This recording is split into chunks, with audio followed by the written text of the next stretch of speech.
Hi friends, అందరు ఎలా ఉన్నారు?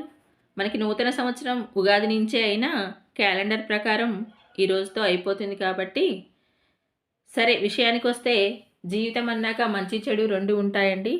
ఆటుపోట్లు అనేవి సహజం. మంచిని గుర్తుంచుకోండి, చెడుని వదిలేయండి.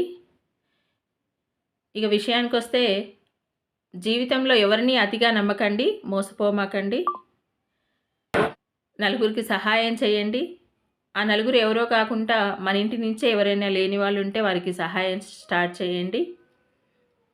అందరూ ఆయురారోగ్యాలు అష్టైశ్వర్యాలతోటి ఉండాలని కోరుకుంటున్నానండి. ఉన్నదాన్ని పోగొట్టుకోమాకండి, లేని దానికోసం ఆరాటపడమాకండి. ఈ 2025 సంవత్సరం జరిగిన మంచి చెడులన్నీ నెమరవేసుకుంటూ నూతన సంవత్సరంలోకి అడుగు పెడదామండి. అందరికీ advance happy new year. Thank